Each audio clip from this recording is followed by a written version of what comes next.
Ben hani çok ekonomiden anlayan biri değilim ama dolar yükselince telaşlanıyorum. Kur yükselince telaşlanıyorum. Eyvah diyorum, endişelenmeli miyiz? Birincisi şunu sorayım size. Dolarla mı maaş alıyorsunuz? Hayır. Dolar borcunuz mu var? Yok. Dolarla bir işiniz var mı? Ama etkilemiyor mu hayatımızı? Şöyle çıkalım.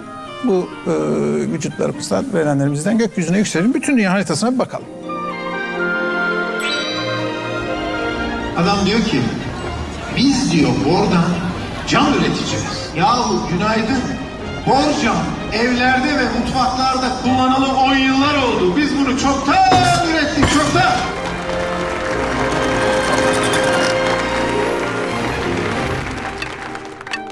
Ağustos, Eylül, Ekim aylarında bol bol döviz alıp 6 liradan 7 liradan, niye? Dolar 10 lira olacak ya, 15 lira olacak ya, 6 liradan 7 liradan toplayalım dolarları, 10-15'e satarız. Sonra ne oldu? Dolar düştü 5 liraya. Şimdi bunlar kara kara düşünüyor. Eyvah eyvah. Ne yapacağız? Şöyle bir kriz çıksa da, bir füze yağsa da, şu olsa da, bu olsa da, bir dolar yükselse de, bir satsak da bir kâr etsek. Çok beklersiniz.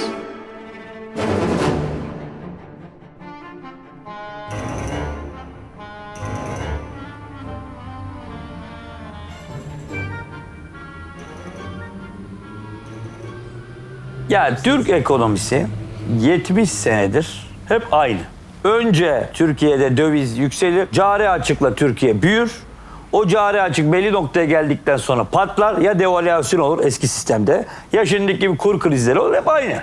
Yüksek faiz, düşük kur, düşük faiz, yüksek kur. Bu denklemden Türk ekonomisi zaten çıkamıyor. Hep aynı şey.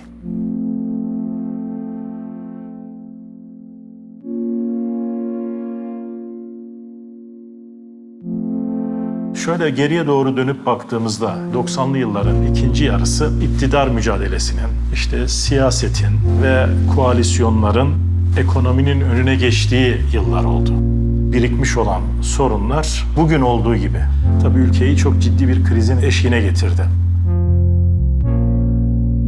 Kısa vadeli rahatlama, kısa vadeli vaatlerle iktidarda kalma, sürekli koalisyonlar, sürekli seçimler, siyasetin giderek kısa vadeli rahatlama saflarına kayması. 94'te Tansu Çiller başbakan olduğunda bütün ekonomik kurumları kendine bağladı. TL dolar karşısında %160 falan değer kaybediyor ve Türkiye bir hiperenflasyon sürecine girmeye başlıyor. O günkü yönetim de yine piyasalarla kavgaya tutuşmuştu. Piyasaları ikna etmek yerine, piyasalara güven vermek yerine, piyasalara bir şeyleri dayatma çabası içine girmişti. Şimdi bizim insanımız faiz kalkar mı dediği buna benziyor. Ya senin faiz dediğin senin sırtındaki Yahudinin emme hortumu ve mübarek kopar şu hortumu at. Nerede kalmıştık? Ve tabii ki İmar Bankası paranıza para kazandırıyor. Kısaca kazandırıyor, çok kazandırıyor, çok kazandırıyor, çok kazandırıyor, çok kazan. %79 faize devam. İmar Bankası, işte fırsat. Faizleri suni olarak düşürmek için bir takım böyle yan yollar denenmeye başlamıştı. Tabii piyasaların buna tepkisi çok ağır oldu ve Türkiye çok önemli bir krizle karşıya karşıya kaldı. Bütçe açıkları çok önemli. Cari açığın artmaması çok önemli. Tabii o zaman bu konularda gerekli adımlar atılmadı. Hem cari açık hem bütçe açığı artmaya başladı. Ve sonunda işte 2000 yılına geldiğimizde Türkiye ciddi bir kur şoku yaşadı.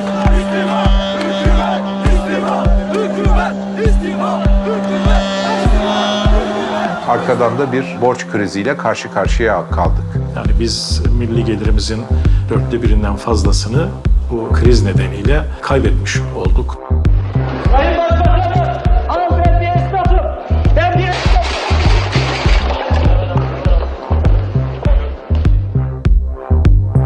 Krizin hemen ardından o günkü mevcut hükümet Kemal Derviş'i Türkiye'ye çağırdı. Hükümet bütün güvenilirliğini yitirmişti. Yeni bir güvenilirlik çapası gerekiyordu. O güvenilirlik çapası da dışarıdan gelen ama ülkesinde çok seven Kemal Derviş. durumunun yani ekonomide oldukça bozulduğunu zaten dışarıdan izliyorduk. Gerçi bu kadar sıkıntının bu kadar büyük olacağını, bu kadar büyük olduğunu tam fark etmemiştik. Rakamlara girdikçe sıkıntının gerçekten çok büyük olduğunu anladık. Şikayet ettiğimiz şey neydi? İktidarları yıpratan, iktidarlara olan güvenin kaybolmasına neden olan iktidarların rant yaratabilmek, siyasi olabilir, başka türlü olabilir, rant yaratabilmek amacıyla ekonominin günlük işleyişine çok fazla müdahale etmesi. Şunu göstermek lazım. Her şey değişti. Yepyeni bir yönetim ve yönetim anlayışı var ve bu yönetim anlayışı Türkiye'yi düze çıkaracak. Genelde böyle bir algı vardır. Yani işte IMF gelir, işte ülkeye ne yapılması gerektiğini söyler, işte bürokrasi de bunu takip eder. Öyle değil. Bu program gerçekten Türk bürokrasisinin ciddi şekilde seferber olup hazırladığı bir programdır. Türkiye'nin problemi neydi? Bir kere rezervleri ciddi şekilde aşağı doğru gitmişti. Bankacılık sisteminde çok ciddi problemler vardı. Türkiye üretemez haldeydi. Kamu İhale Kurulu'ndan tutun, Merkez Bankası'na kadar kurumsal yapıda çok ciddi değişikliklere gittik. O dönemde 15 günde 15 yasa diye Kemal Derviş'in bir mottosu vardı. Bu da onlardan bir tanesiydi. Devrim de o dönemde Kamu İhale Kanunu. Tüm ezberi bozdu. İktidarlar artık yandaşlarına rant yaratmasınlar diye çıkarılan bir yasa. Hatta ben bu yasa çıktıktan sonra bir gün gazeteye demeç verirken bu yasayla birlikte artık gemileri yaktık, bir daha geri dönüş yok demiş idim. Sizlerden rica ediyorum. AK Parti'nin iktidara geldiği günün bir gün öncesini şöyle bir hatırlayalım. Türkiye bir krizin girdabına kapılmış, dibe doğru çöküyordu. Her alanda iflasın eşiğine gelmiş bir ekonomi, memuruna maaşını verecek para bulamayan bir hazine, kapanan kepenkler, sokağa atılan binlerce çalışan. Allah için söyleyin, tablo bu değil miydi?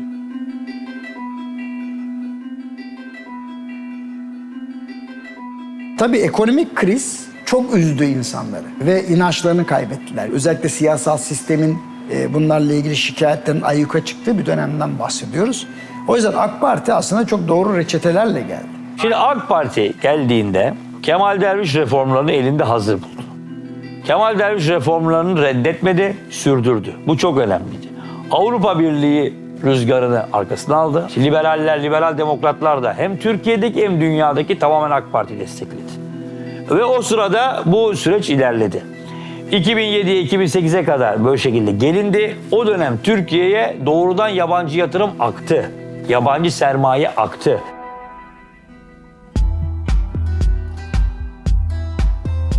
Relatively new party that hadn't been tested in government. Previously, the market was very nervous about them. But I think what was interesting early AKP was this was a party that really wanted to prove itself to the market. The market grew to love the AKP, if anything, because it delivered high growth, strong currency, low inflation, and good returns for investors. 2002-2006 dönemi gerçekten çok keyifli bir dönem. 2001 yılında atılan adımların meyvelerini almaya başladığımız yıllar. Birçok gösterge iyiye gidiyordu. Tabii o dönemde sermaye bolluğunun da bunda etkisi var. Yani yurt dışında hava çok iyiydi. Dolayısıyla bu yurt içine de yansıyordu ama içeride de düzgün işler yapılıyordu. Bunlar beraberinde güçlü bir büyümeyi getirdi. Yani 2003-2007 dönemine baktığınızda aslında birçok bakımdan hem verimlilik artışları bakımından hem enflasyonun ciddi biçimde azaltılması hem faizlerin ciddi biçimde azaltılması gerçekten çok başarılı, yani örnek gösterilebilecek bir dönem oldu. Hani ne yapıldı diye soruluyor da demek ki yapılanları ne yazık ki takip etmiyorsunuz. Bakınız, bu 4 ayağın birincisi eğitimdir. Bir diğeri sağlıktır. Bir diğeri adalettir. Bir diğeri emniyettir. Bir dönem hikaye anlatmak çok kolaydı. Çünkü gerçekten uygulanan politikaların arka planında tutarlı bir hikaye vardı. Yani hepsini bir araya getirdiğinizde bir amaç doğrultusunda, bir hedef doğrultusunda bir takım doğru işler yapılıyordu. İçeride ve dışarıda ciddi bir güven tesisi de yakalandı ve onunla beraber tabii Türkiye bu 2009 yılı krizinin etkilerini en az hasarla atlattı. 2010-2011 yıllarında çok yüksek oranlı ortalama %10'a varan büyümeler gerçekleştirdi. Hatta bir örnek vereyim size. 2010-2011 yıllarında kurumsal yapı o kadar güçlüydü ki Türkiye ilk defa ekonomide frene basmıştı. Kendi inisiyatifiyle frene basarak ekonomiyi soğutmuştu. Ama ne vardı? O istikrarla beraber bir lale devri. 5 senede kişi başı 10 bin doları buldu. Yani inanılmaz bir, ama o üretkenlik artışı değildi. O dönem için lale devriydi. AK Parti olsaydı %47'yi buldu. Onu da kabul etmek lazım.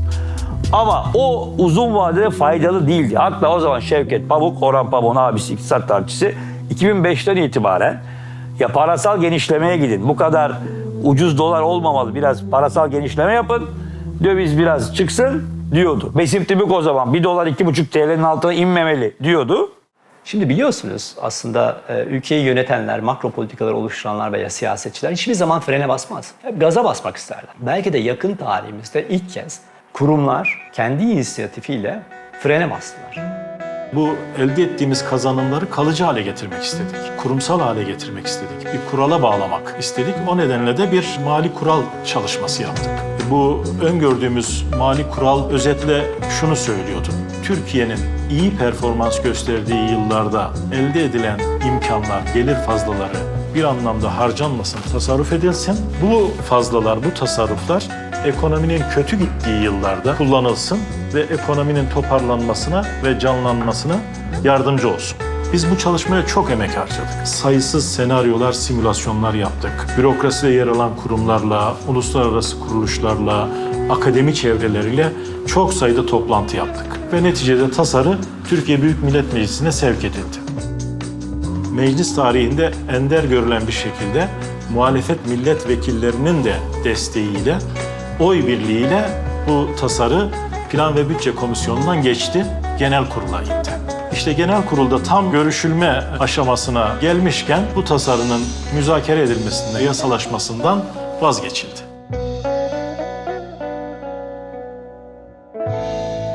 IMF'den biz şu anda sıyrıldık. Şimdi yani IMF'den sıyrılmışken bizim kendi içimizde bir IMF oluşturmamızın anlamı yok. Şu 7,5 yıllık süreç içerisinde biz ekonomide mali disiplinden taviz vermedik. İstikrarı, güveni bu şekilde yakaladık.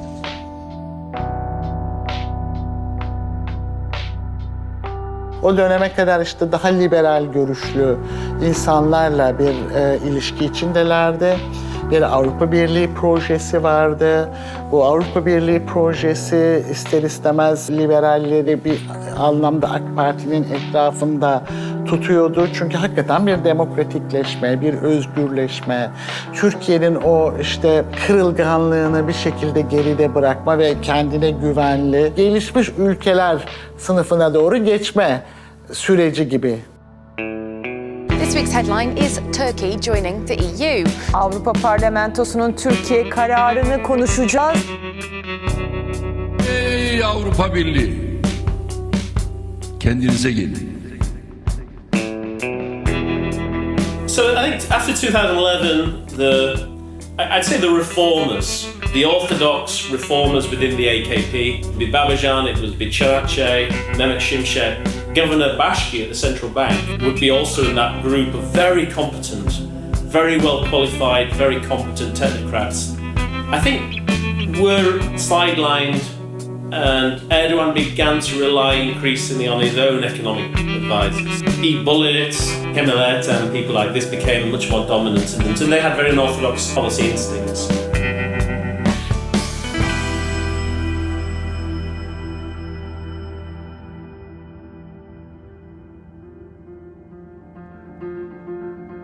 ...2013'ten sonra anlaşıldı ki siyasette bir çatırdama meydana geldi. O işte 17-25 Gezi Parkı. Yurt dışında da aynı şekilde Arap Baharı sonrası Türkiye önce aktör oldu. Sonra Mısır'da darbe oldu. Suriye olayında bir türlü başarı gelmedi, Esad devrilmedi. Bütün bunlar Tayyip Bey'de yalnızlaşmayı arttırdı. AK Parti'nin de kimyası oldu. Kolay bir şey değil. Yani valiler, emniyet müdürleri, generaller, ordunun yarısı, generallerin yarısı Fethullahçı. Tabii o dönem Tayyip Bey'in haklı olarak yani vehimi de arttı. Hatta ben size bir olay anlatayım. Bütün herkesle konuşuyor. Bakıyor işte herkeste bir çekinme var, korku var. Bir geri çekiliyor. Hepiniz mi bana komplo kuruyorsunuz ya? Makamlar var orada. Akballeri gel. Hepiniz mi komplo kuruyorsunuz? Kendinin yalnızlaştığını hissettiği olaydır. Yani bir taraftan PKK, bir taraftan FETÖ, bir taraftan DAEŞ, bir taraftan PYD, bir taraftan YPG. Topunuz gelin. Allah'ın izniyle bu milleti aşamayacaksınız. Tabii bu paranoyadı, kabul ediyorum. Yani düşünsenize arkanızda bekleyen yaverinizin FETÖ'cü çıkması, Allah korusun yani her şey olabilir. Türkiye Cumhuriyeti'nin yöneticilerine, hayatlarına kastedebilen korkunç bir şey. Bunu kabul ediyorum ama biz paranoyak olduk sonra. Burada ki kritik elik şu oldu. Aile 2013'lere kadar yani Tayyip Erdoğan ve ailesi siyasette çok aktif falan değildi. Fethullahçılar sadece aileye hedef aldı. Aileye bu kadar saldırı olunca aile ister istemez belli oranda siyasallaştı. Mesela o 30 Mart günü 7 sene önce %43 AK Parti zaferi alınca ailesiyle beraber çıktı. O ilktir. Hazır mısın Türkiye? Recep Tayyip Erdoğan geliyor.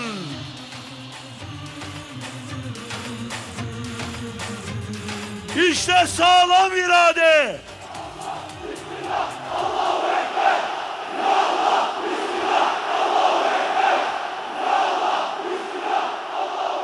2014 yılında Tayyip Erdoğan'ın Cumhurbaşkanlığı seçimine katılacağını açıklaması ve bu açıklamayı yaparken de ben öbür cumhurbaşkanları gibi olmayacağım demesi aslında Türkiye'nin nereye doğru gitmekte olduğunu sinyalini verdi.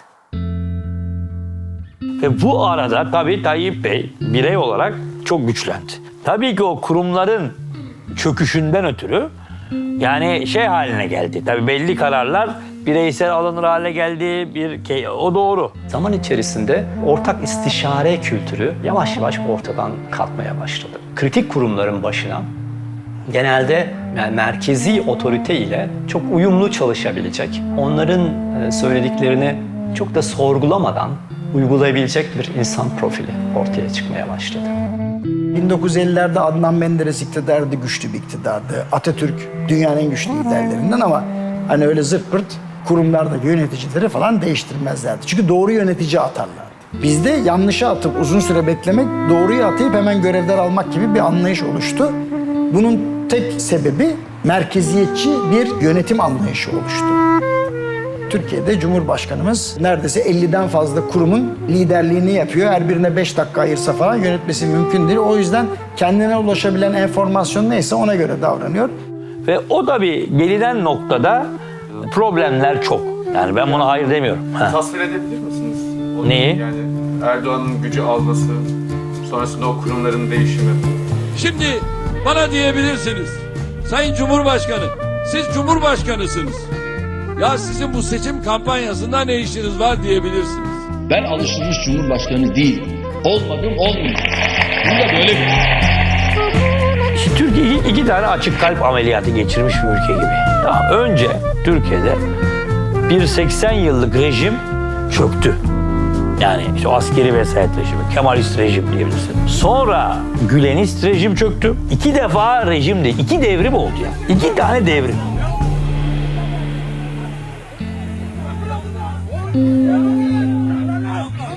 Tabii bunların hepsi de devrimli olduğu için bir sürü de haksızlık, hukuksuzluk oluyor yani. İşin gerçeği bu. Tüm bunlardan sonra Türkiye'de aslında fiilen devlet sektörü paramparça oldu.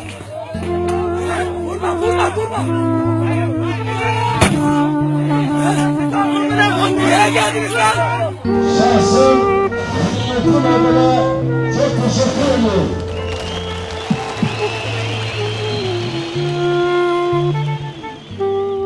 Uzun süre iktidarda kalmaya başlamışsanız ve denetim mekanizmalarından yavaş yavaş kendinizi azade hissediyorsanız, yani size ulaşamayacaklarını düşünüyorsanız öyle başlıyor.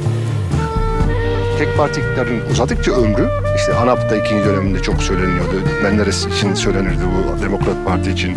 İktidara yakın iş insanları ortaya çıkmaya başlıyorlar. Sonra işte her kurum geliyor, bizi kanundan istisna tutun, bizi kanundan istisna tutun, bizi kanundan istisna. En büyük talep bu.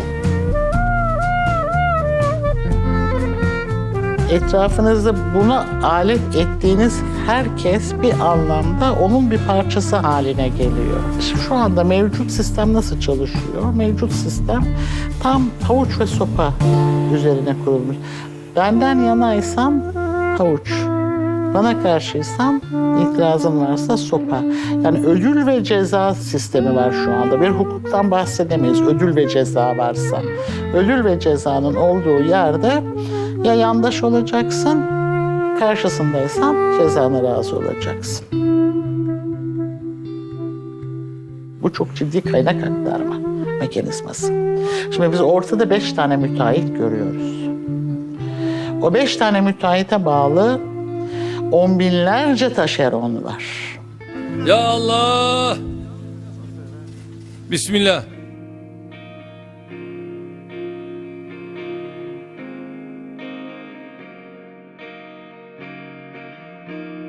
Büyük mega proje tutkusu, o mega proje tutkusu Türkiye'nin bütün kaynaklarını emdi ve son derece verimsiz bir yere yönlendirdi o kaynakları. Sizlere kaynak kalmadı gençler, yani kusura bakmayın.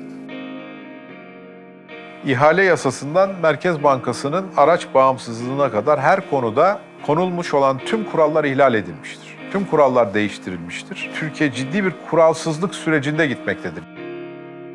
AK Parti'nin bürokratları, AK Parti'nin idarelerini denetlemeye başladı. Onların alımlarını denetlemeye başladı. İptal oranları %1'lere, 2'lere düştü yani. Neredeyse her itirazı uygunsuz bulmuş. Kamu İhale Kurumu mesela şunu diyebildi. Ben resen inceleme yapmam, bana şikayet gelmesi lazım. Nereye geldik diye dönüp baktığımızda bugün istisna maddelerinde çeviriyorum sayfaları. Yani çeviriyorum çünkü sayfalarla sürüyor. Biz tek bir paragrafa sığan istisnalar sayfalarla sürüyor ve en sonunda geldiğimiz yerde artık alfabenin harfleri yetmemiş, çift harfe geçilmiş.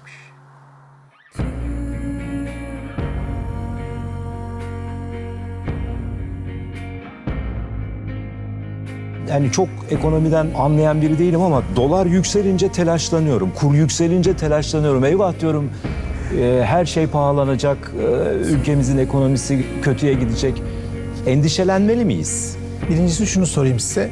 Dolarla mı maaş alıyorsunuz? Hayır. Dolar borcunuz mu var? Yok. Dolarla bir işiniz var mı? Ama etkilemiyor mu hayatımızı? Şöyle. İyi kötü bir utanma duygumuz vardı biz. Yüzümüz kızarırdı, utanırdık. Siyasetçiler de, yani geçmişteki siyasetçiler çok mu düzgündü? Rüşvet bilmem ne falan filan, o çok olurdu. Yakalandıkları zaman hesap vermeye zorlandığında utanırlardı, yüzleri kızarırdı, istifa ederlerdi. Bu kurulan rejimin özelliği. Artık hiç kimsenin iradesi kendi elinde değil. Bir başkasının iradesine bağlısınız. Bu kurulan rejimin özelliği. İstifa mekanizması yok. O sadece affedebilir. Sizi görevden affedebilir. Maalesef devlet idaresinde akıl fikir olmadığı gibi artık ciddiyet de kalmadı. Döviz artıyor.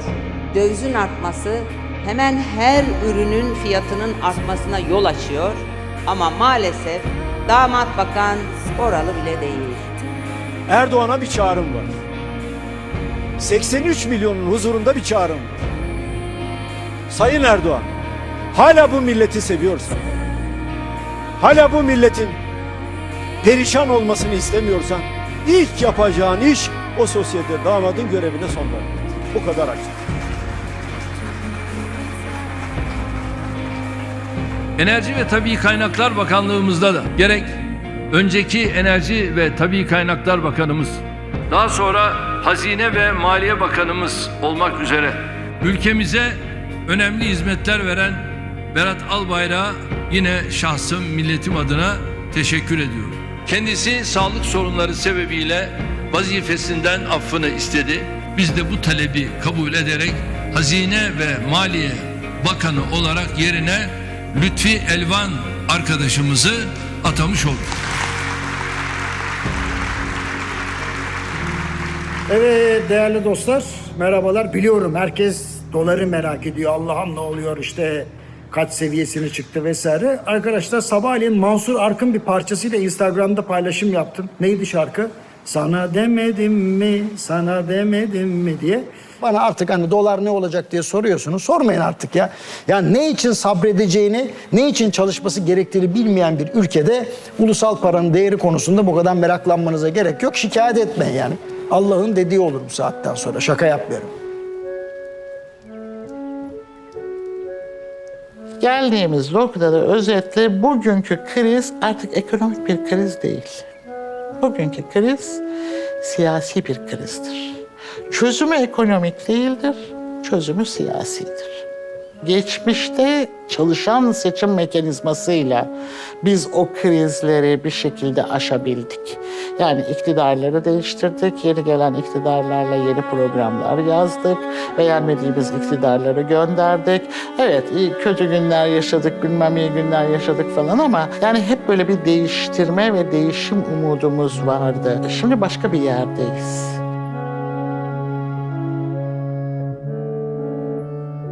Ben bu sürece baktığımda başa dönmüş gibi hissediyorum. Yani o 2001 yılında bu sürece başlayıp da o kurumsal dönüşümü yarattık. Sonra şu anda geldiğimiz nihai noktada oraya geri dönmüş gibi hissediyorum. En değerli kaynağımızı kaybediyoruz. Gözümüzün önünde böyle bir burası böyle çölleşiyor, çoraklaşıyor. Neşesini kaybetti, umudunu kaybetti, canlılığını kaybetti, kahkahasını kaybetti. Eskiden de belki her günümüz çok güzel değildi ama yani sokaklarımız canlıydı, gençlerimiz neşeliydi.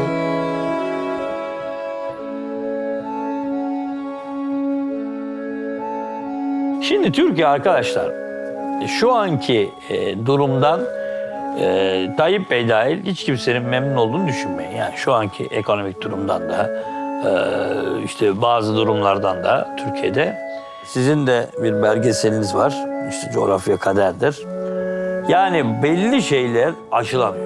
Türkiye dönüyor, dolaşıyor, aynı yere geliyor. Ben size o zaman bir anımı anlatayım.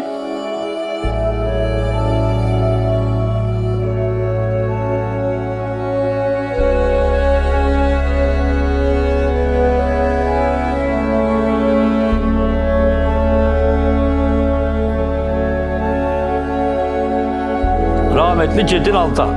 Çetin Altan dedi ki, hiç unutmuyorum. Dedi ki çocuklar dedi, Türkiye'yi çok da hevesleniyorsunuz dedi. Türkiye'de don lastiği gibidir. Ne demek üstad o dedim yani don lastiği. Kafamda don lastiği diye bir şey. Benim kafamda o da 29 yaşındayım. Türkiye'de dedi öyle uzar zannedersin dedi. Bir bırakırsın eski haline döner. O zaman ben Çetin Altan'ı çok ciddiye almamıştım. Haklıymış.